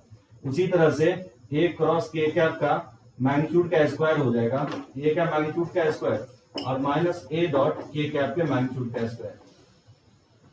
जैसे ही ऐड करोगे ना ये 3 मैग्नीट्यूड ऑफ ए का स्क्वायर आएगा। इसका जो होता है ना इसका सम, ये मैं प्रूफ किया हूं डॉट में, मैग्नीट्यूड ऑफ ए का स्क्वायर आता है इसका सम। तो ये 3 मैग्नीट्यूड ऑफ ए स्क्वायर और minus magnitude of A square घटाओगे ना तो 2 मैग्नीट्यूड ऑफ ए स्क्वायर के इक्वल आ जाएगा। तो लैग्रेंजेस आइडेंटिटीज यहाँ पे यूज किया हूं। अगर मान लो नहीं यूज करना हो तो इस तरह से आप डायरेक्टली इस रिजल्ट को याद भी रख सकते हो। इस रिजल्ट को डायरेक्टली आप मेमोराइज भी रख सकते हो। 2 इंटू वेक्टर ऑफ ए के मैग्नीट्यूड के स्क्वायर के इक्वल होगा। तो जैसे भी बनाओ आप लैग्रेंजेस आइडेंटिटी से भी बना सकते हो, और विदाउट आप लैग्रेंजेस आइडेंटिटी से भी बनाओगे तो इसका आंसर तो यही आएगा। है कि नहीं? अच्छा क्वेश्चन, रब करें इसको।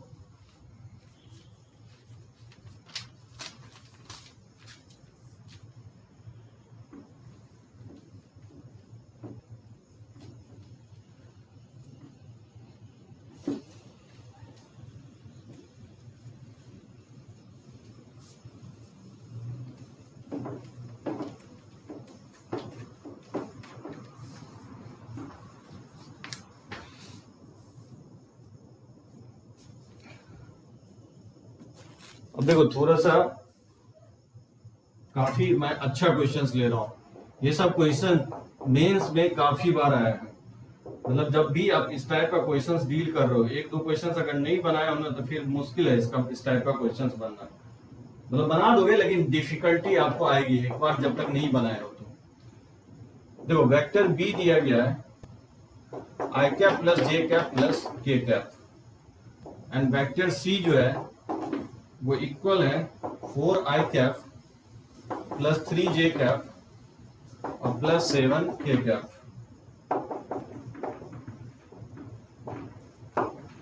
Determine a vector R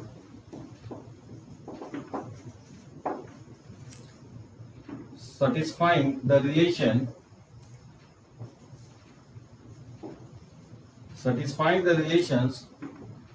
R cross B equal to C cross B and R dot A equal to 0। हाँ काफी अच्छा क्वेश्चन था निकल। तो थोड़ा सा लेवल मैं इंक्रीज करते जा रहा हूँ स्लोली करके। जैसे ये क्वेश्चंस मेंस में बहुत बार पूछा है। ए वेक्टर दिया गया 2i cap plus K cap, और वेक्टर बी जो है ना आई cap plus J cap plus K cap है, और वेक्टर सी जो है 4i cap plus 3j cap plus 7k cap. बोला एक वेक्टर आर निकालो जो इस रिलेशन को सेटिस्फाई करे, आर क्रॉस बी इक्वल हो जाए सी क्रॉस बी के, और आर डॉट ए का वैल्यू 0 आ जाए। और इस पे मैं स्टार लगाया हूं। जनरली मैं क्वेश्चंस पे लगाता नहीं हूँ स्टार, लेकिन मेरा एक्सपीरियंस कहता है कि इससे बहुत सारे क्वेश्चंस पूछ चुका है। और याद होगा मैं पहला क्वेश्चन जो लिया था, जब मैं क्रॉस का फर्स्ट क्वेश्चन याद करो, जब भी 2 क्रॉस इक्वल हो तो हम क्या किए थे? जब भी दो क्रॉस इक्वल हो तो क्रॉस हम कैसे हटाएंगे? तो डायरेक्टली आप सी क्रॉस बी नहीं निकालने लगोगे, क्योंकि आर क्रॉस बी कैसे निकालोगे? आर तो पता ही नहीं है। और इस टाइप के क्वेश्चंस को कभी भी ऐसे नहीं करोगे कि वेक्टर आर को मान लोगे R1 आई कैप प्लस R2 जे कैप प्लस R3, बहुत टफ हो जाएगा। इक्वेशंस बना के सॉल्व करेंगे। हाँ निखिल, स्क्वायर जब भी आपको दो क्रॉस इक्वल देता है निखिल, तो क्रॉस वहां से हट जाता है। देखो क्रॉस को हम कैसे हटाते हैं।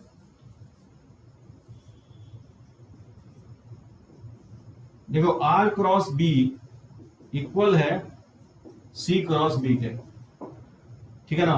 तो आर क्रॉस बी इसको लेफ्ट साइड ले आओ, तो minus C cross B equal to 0। और इसमें वेक्टर बी कॉमन ले लोगे तो ये हो जाएगा आर माइनस सी, और क्रॉस लिख सकता हूं बी इक्वल टू 0। समझे? वेक्टर बी मैंने कॉमन ले लिया हूं, तो ये R minus C cross B equal to 0। और दो वेक्टर का क्रॉस 0 है, दैट मीन्स ये दोनों कोलिनियर है। दो वेक्टर अगर क्रॉस 0 है तो ये कोलिनियर होगा। So vector R minus C is parallel to vector B. तो पैरेलल का कंडीशन लगा सकता हूं कि वेक्टर आर माइनस सी जो होगा वो लैम्डा टाइम्स ऑफ बी के इक्वल होगा। समझे कोलिनिटी का कंडीशन? इसको लिख सकता हूं वेक्टर आर जो होगा C plus lambda times of B के इक्वल हो जाएगा। यहां तक समझ में आया? फर्स्ट क्वेश्चन मैं यही लिया था। पॉपुलर नहीं होगा, पैरेलल होगा अक्षित। यहाँ क्रॉस 0 हो रहा है, डॉट 0 नहीं है, पैरेलल होगा। क्रॉस दो वेक्टर का क्रॉस 0 है, दैट मींस ये दोनों वेक्टर पैरेलल होगा। तो R minus vector C equal to lambda times of B. ठीक है ना? यहां तक ये प्रोसेस ध्यान रखना है। कब? जब दो क्रॉस इक्वल दे। बार बार मैं बोल रहा हूं सर, मैग्नीट्यूड भी तो 0 हो सकता है। मैग्नीट्यूड 0, हाँ वो मैग्नीट्यूड 0 कैसे हो सकता है? हाँ वो ठीक है, यहाँ पे नॉन जीरो लिखना चाहिए। वेक्टर आर जो है ना, जब भी निकालने के लिए रहेगा और ऑप्शन में दिया रहेगा तो श्रेयांश 0 नहीं लिखेगा। वैसे भी सोचो कि आर 0 वेक्टर कैसे हो सकता है? लेफ्ट साइड 0 हो जाएगा, और सी क्रॉस भी कभी 0 होगा क्या? सी क्रॉस भी कभी 0 नहीं होगा। तो वो वाला केस आप नहीं लोगे, ठीक है ना? तो आर यहाँ 0 वेक्टर नहीं है। वैसे भी ये रिलेशन 0 वेक्टर के लिए होल्ड करेगा ही नहीं। तो यहां से वेक्टर आर इक्वल टू आ गया सी का वैल्यू पुट कर दोगे तो 4i कैप और प्लस 3j कैप और प्लस 7k कैप और plus lambda times of B. Vector B जो है i cap plus j cap plus k cap के इक्वल है। तो बताओ i कैप अगर इसमें कॉमन ले लें तो 4 प्लस लैम्डा हो जाएगा i कैप, उसी तरह से 3 प्लस लैम्डा j कैप और फिर 7 प्लस लैम्डा k कैप। ठीक है यहां तक? सो लैम्डा के टर्म में मैंने वेक्टर आर को फाइंड आउट कर लिया। और लैम्डा कैसे निकालेंगे? लैम्डा का वैल्यू निकालने के लिए दिया गया कि r डॉट ए 0 है। तो बताओ r डॉट ए 0 करेंगे तो 4 प्लस लैम्डा और वेक्टर i का कंपोनेंट क्या है? 2 है, प्लस j तो है नहीं, j 0 ही हो जाएगा। और k डॉट k करोगे तो ये 7 प्लस लैम्डा इंटू 1 हो जाएगा 1 के 0 के इक्वल। समझे? a1 a2 plus b1 b2 plus c1 c2 0 कर देंगे। तो यहां से ये फाइंड आउट करोगे तो ये 8 प्लस 2 लैम्डा और plus 7 plus lambda equal to 0, यानी 3 लैम्डा इक्वल टू माइनस 15। यहां से लैम्डा का वैल्यू आ जाएगा -5 के इक्वल। और इक्वेशन 1 में सब्स्टिट्यूट कर देंगे तो वेक्टर r इक्वल टू हो जाएगा -5 पुट करोगे तो -i कैप और -5 पुट करोगे तो -2j कैप और -5 पुट करोगे तो ये +2k कैप आ जाएगा। ये वेक्टर r होगा। हाँ राधे। निखिल देखो, इसको दो क्रॉस इक्वल था, इसको मैं लेफ्ट साइड ले रहा हूं निखिल, और यहाँ पे भी वेक्टर बी है निखिल, और यहाँ पे भी वेक्टर बी है। तो वेक्टर बी मैंने आउटसाइड ले लिया, इसको लिख सकता हूं R minus C cross vector B. समझिए, क्योंकि वेक्टर बी के साथ मल्टीप्लाई करोगे तो आर क्रॉस बी आ जाएगा, और सी माइनस साइन ऑफ सी के साथ मल्टीप्लाई करोगे तो सी क्रॉस बी आ जाएगा।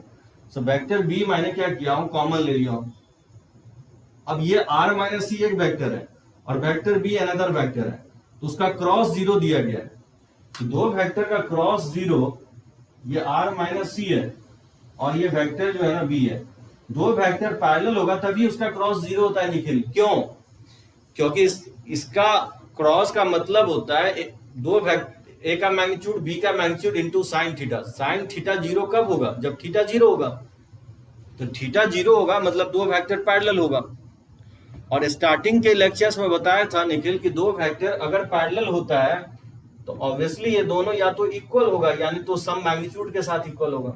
डायरेक्शन तो इक्वल है ना, दोनों का कोई जोड़ी नहीं कि मैग्नीट्यूड इक्वल होगा। तो वो मैग्नीट्यूड लैम्डा से मल्टीप्लाई इसलिए किया हूं जिससे कि दोनों का मैग्नीट्यूड बैलेंस हो जाए। समझे निखिल? तो यहां से वेक्टर आर निकाल लिया हूं। कोलिनिटी का ये मैं कंडीशंस बताया था कि आपको दो वेक्टर अगर कोलिनियर है, अगर वेक्टर ए और वेक्टर बी अगर कोलिनियर है तो वेक्टर ए को लिखोगे lambda times of vector B, या आप ये भी लिख सकते हो वेक्टर बी को mu times of vector A. किसी को भी एक्सप्रेस कर सकते हो आप किसी के टर्म में, ठीक है ना। ये स्केलर से मल्टीप्लाई इसलिए कर रहा हूं कि मैग्नीट्यूड को वो बैलेंस कर रहा है वेक्टर को।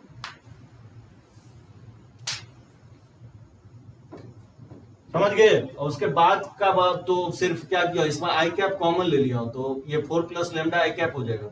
इसमें जे कैप कॉमन ले लिया हूं, ये 3 प्लस लेमडा जे कैप हो जाएगा। और इसमें लेमडा से मल्टीप्लाई करके के कैप कॉमन लोगे तो 7 प्लस लेमडा के कैप हो जाएगा। और आर डॉट ए 0 है तो आई डॉट आई 1 होता है ना, तो 4 प्लस लेमडा इंटू 2 हो जाएगा। और जे कंपोनेंट उसमें है नहीं तो ये तो आएगा ही नहीं। और के डॉट के 1 होता है तो यहाँ 1 है और यहाँ 7 प्लस लेमडा है। यहां से लेमडा निकालना हो तो -5 आ रहा है, जिसको इक्वेशन 1 में पुट कर दिया तो वहां से वेक्टर आर आ गया। मैं बार बार कह रहा हूं कि दो क्रॉस जब भी दिया रहे तो आप क्या करो, लेफ्ट साइड शिफ्ट करके वो क्रॉस को रिमूव किया जा सकता है। ये प्रोसेस ध्यान रखना, बहुत क्वेश्चंस इस पे आया है। ये मेथड आपको नहीं पता तो फिर ये क्वेश्चंस बहुत डिफिकल्ट हो जाएगा।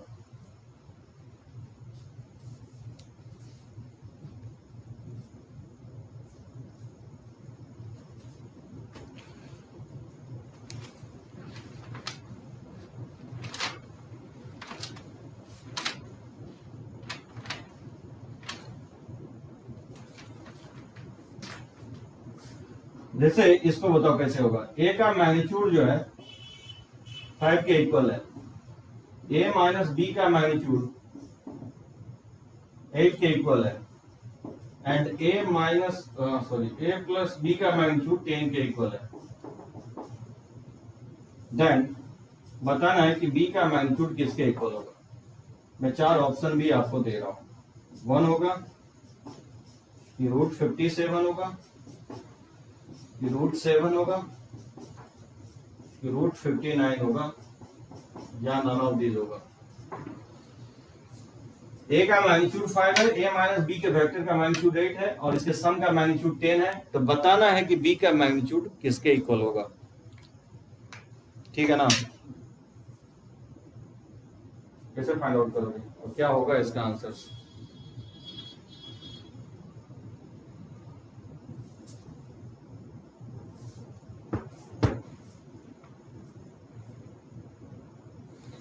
निखिल का ऑर्थो सेंटर से क्वेश्चंस नहीं बनना है, और नेक्स्ट क्लास में मैं लूंगा ऑर्थो सेंटर से रिलेटेड, सेंट्रोइड से रिलेटेड, सरकम सेंटर कैसे निकालेंगे किसी ट्राइंगल का।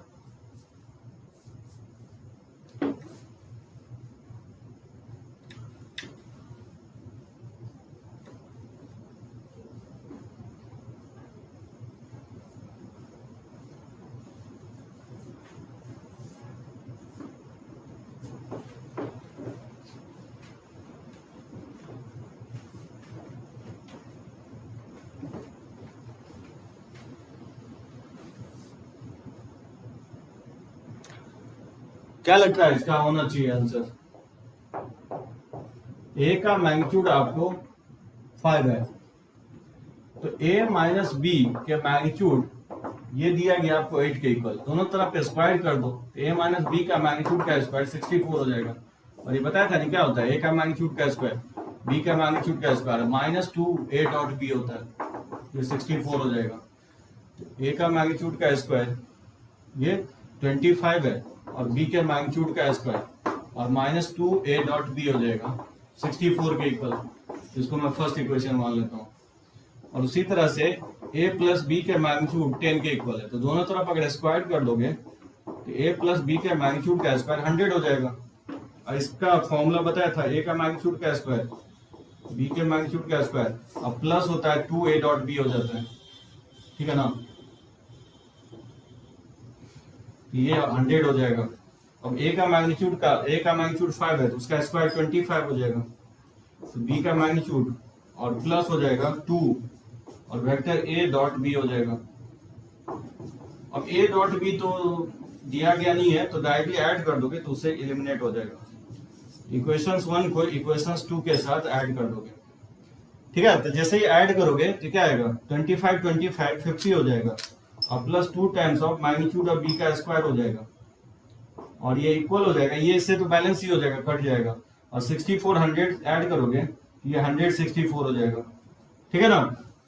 तो यहां से आप मैनिपुलेट करोगे तो 2 मैग्नीट्यूड ऑफ b का स्क्वायर जो होगा 50 अगर घटा दोगे तो क्या होगा, 114 हो जाएगा, ठीक है। 2 से डिवाइड कर दोगे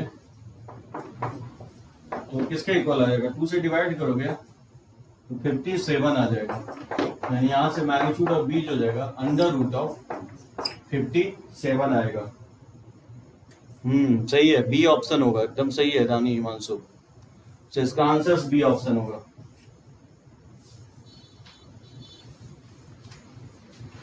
अच्छा देखता हूं कितने लोगों का ये फॉर्मूला याद है। मैं फॉर्मूला तो लिखवा लिया था लेकिन क्वेश्चंस नहीं लिया था। जैसे बोलो कि angle between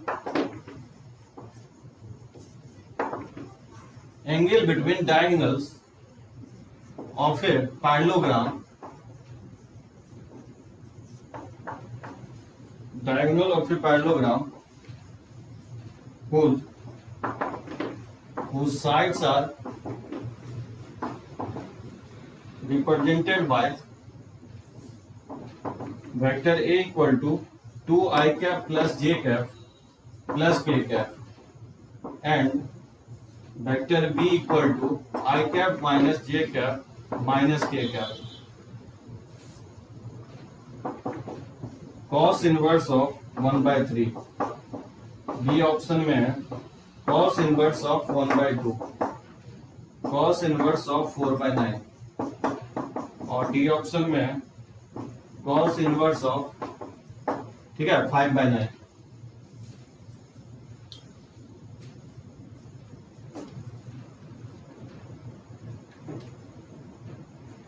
Angle between the diagonals of a parallelogram whose sides are represented by vector and vector b.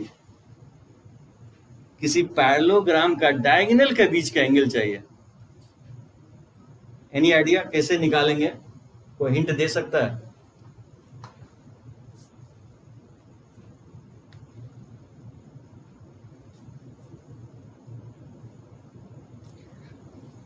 अगर किसी पैरेललोग्राम का साइड का वेक्टर का इक्वेशंस दिया गया, साइड जो है वेक्टर के टर्म में लिखा हुआ, तो उस पैरेललोग्राम का डायगोनल के बीच का angle using dot product of diagonal. हाँ, डायगोनल क्या होगा रानी, डायगोनल क्या होगा, डायगोनल क्या होगा?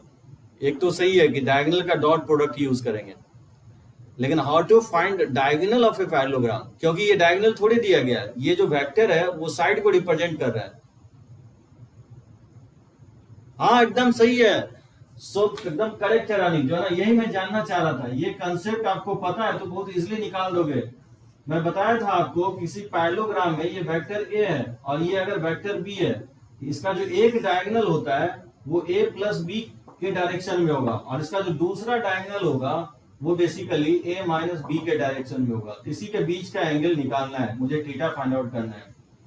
सो ए प्लस बी और ए माइनस बी के बीच का एंगल निकालना है, ठीक है। तो सबसे पहले हम a प्लस बी निकाल लेंगे। a प्लस बी निकालेंगे क्या, ऐड कर दोगे तो 3i कैप और ये कैंसिल आउट हो जाएगा, ये कैंसिल आउट 3i कैप हो जाएगा। और a माइनस बी अगर हम फाइंड आउट करेंगे, इसको अगर इसे सब्ट्रैक्ट करेंगे तो ये हो जाएगा i कैप और प्लस 2j कैप और प्लस हो जाएगा 2k कैप, ठीक है ना। और इसके बीच का एंगल, तो ये इसका डॉट ले लेंगे, तो a plus B dot a minus B, इसको लिखेंगे a प्लस बी का मैग्नीट्यूड और a माइनस बी का magnitude into cos of theta, इसके बीच के एंगल का थीटा मान लिया, ठीक है। इसका डॉट जब फाइंड आउट करोगे तो इसका डॉट क्या होगा, 3 के इक्वल हो जाएगा। तो a plus B dot a minus B, ये सभी क्लियर है कि 3 के इक्वल होगा, आई डॉट आई 1 हो जाएगा, आई डॉट जे 0 हो जाएगा, आई डॉट के 0 हो जाएगा, तो ये 3 के इक्वल हो जाएगा। इसमें सब्स्टिट्यूट कर देंगे, ये 3 और a प्लस बी का मैग्नीट्यूड, a प्लस बी का मैग्नीट्यूड 3 है और a माइनस बी का मैग्नीट्यूड आ जाएगा under root of 1 plus 4 plus 4, ये होगा अंडर रूट ऑफ 1 का स्क्वायर प्लस 2 का स्क्वायर 4 होगा, 2 का स्क्वायर 4 होगा इनटू cos थीटा। यहां से 3 इक्वल टू 3 और ये भी 3 हो जाएगा इनटू cos थीटा, तो 3 से 3 कट जाएगा, यहाँ से cos थीटा इक्वल टू आ गया 1/3, यहाँ से थीटा हम फाइंड आउट करेंगे तो cos इनवर्स ऑफ 1/3 के इक्वल आएगा। ठीक है, इसका आंसर जो है ये ऑप्शन होगा। सो a प्लस बी और a minus B diagonal vector का इक्वेशंस होगा और उसी का हम लोग डॉट और उसका मैग्नीट्यूड इनटू डायगोनल का मैग्नीट्यूड इनटू उसके बीच का एंगल का कोसाइन। ठीक है ना, समझे सभी लोग?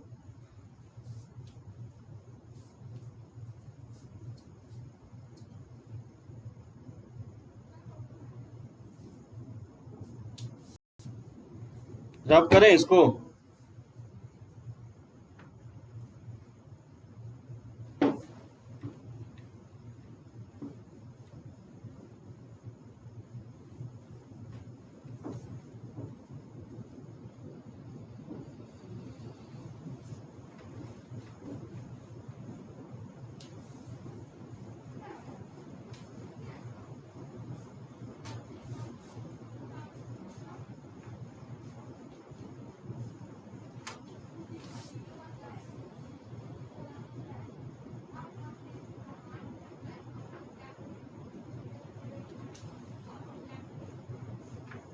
चलो एक मैं ऑर्थो सेंटर से रिलेटेड ले लेता हूँ, जस्ट एक last question. A B C and D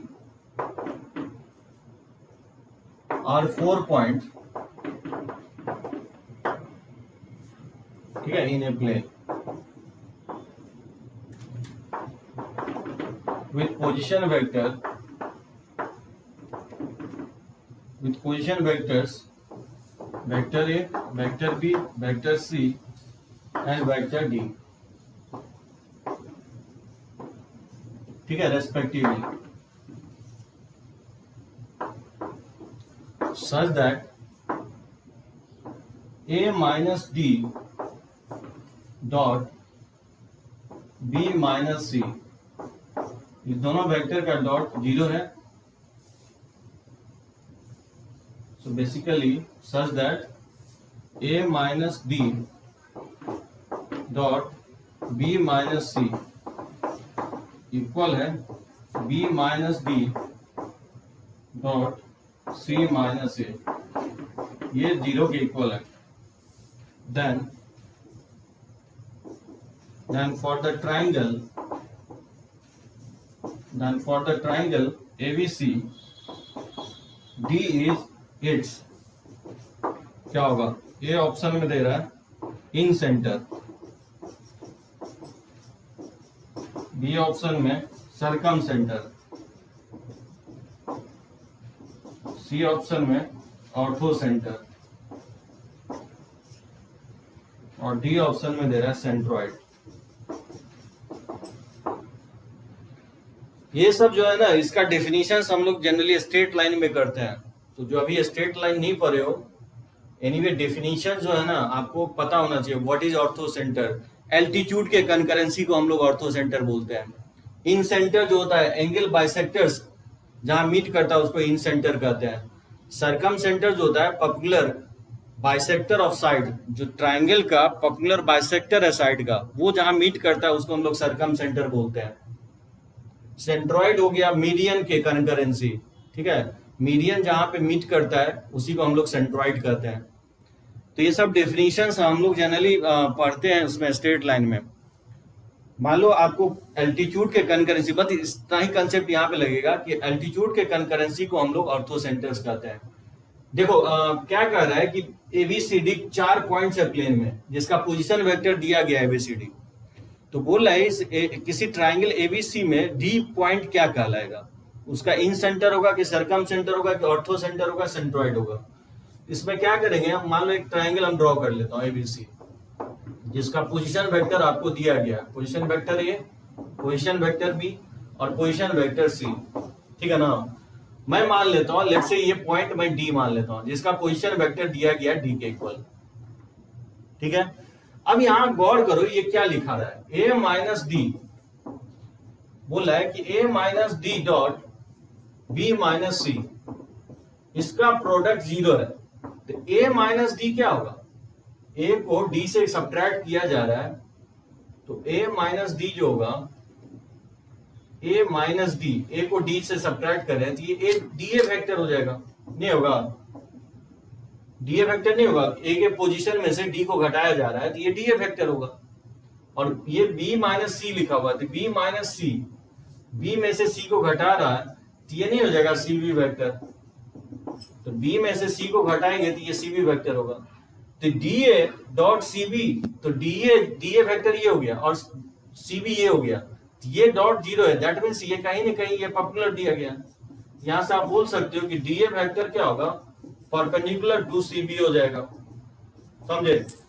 उसी तरह से एक रिलेशन और दे रहा है कि बी माइनस डी और डॉट और सी माइनस ए ये 0 है, तो b माइनस डी क्या होगा, b में से d को सब्ट्रैक्ट किया है, तो b में से d को सब्ट्रैक्ट किया है, ये वेक्टर हो जाएगा, b में से d को सब्ट्रैक्ट किया तो ये वेक्टर होगा b माइनस डी।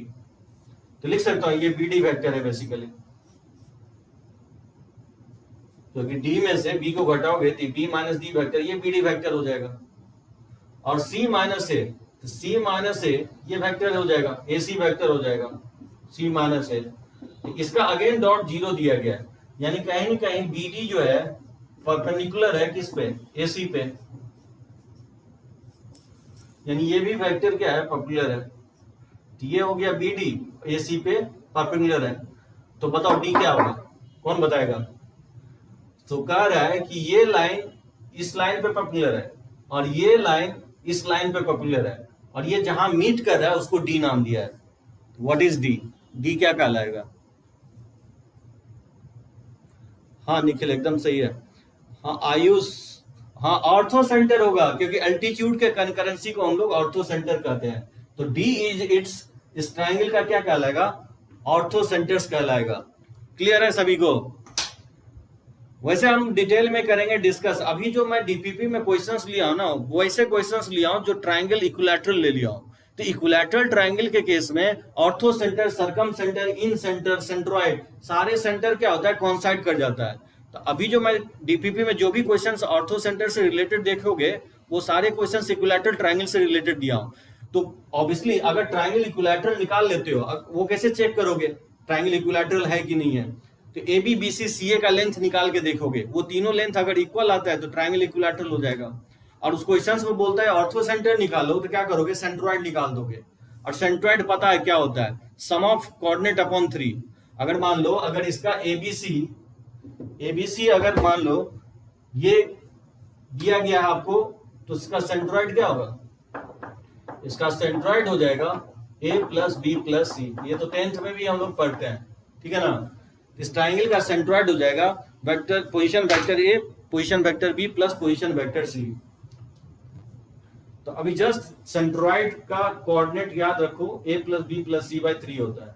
और वही इक्विलैटरल अगर ट्राइंगल है तो ऑर्थो सेंटर के भी इक्वल हो जाएगा, ठीक है ना।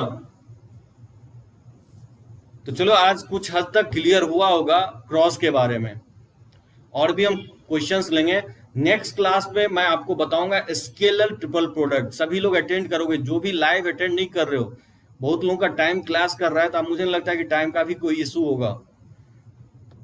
तो जो भी आप वीडियो देख रहे हो रिकॉर्डेड, मैं उनको भी बोल रहा हूँ कि आप जो है ना लाइव में जुड़ो, क्योंकि जितने आप लाइव में जुड़ोगे उतना आपका जो है ना सिस्टमैटिक तरीके से आपका कंप्लीट होगा सिलेबस। नहीं तो वीडियो में क्या होगा कि मूवी की तरह देखते हैं निकल जाता है, ठीक है ना। तो एंड अप करें लेक्चर्स को यहीं पे।